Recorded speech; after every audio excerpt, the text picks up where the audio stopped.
For our AZ-900, it's important to understand the purpose of Azure Arc.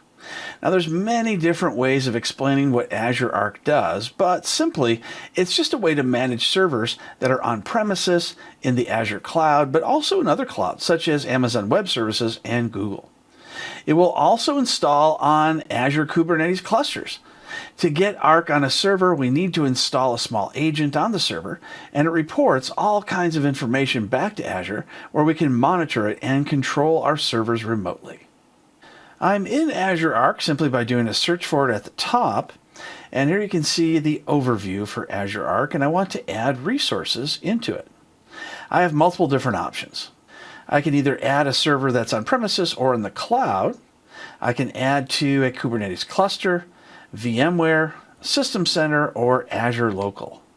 The Azure Local is only going to work if I have a special type of cluster with a certain operating system called a hyper-converged infrastructure one. So in most cases, you'll probably not use that.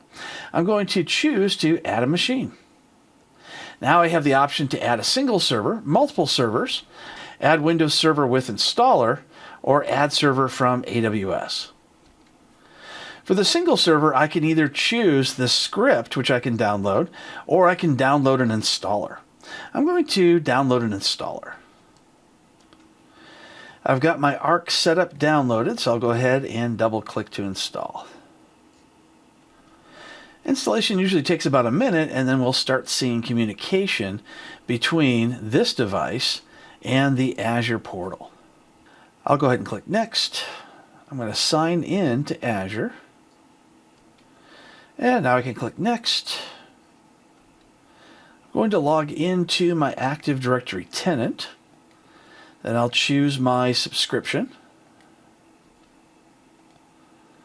And then the resource group. And then the Azure region. So it's just like creating a new resource directly from the Azure portal. Now I've got the network connectivity option. I don't have a proxy server that stands between my computer server and the Azure portal, so I can just choose public endpoint. And I'll just attest that I already have a license covered by Software Assurance, and click Next. And it was successfully added. Now I should be able to go into my Azure portal and see the server. I'll go back to my Azure Arc dashboard.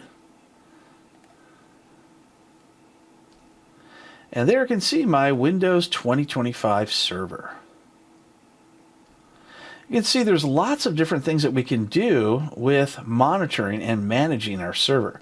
There's an activity log, there's an access control feature, and we can also build to various different types of departments using tags. There's a resource visualizer. Now, if you have multiple different resources, then you can go ahead and choose those from the list that you would see here. And it takes us right back to our overview.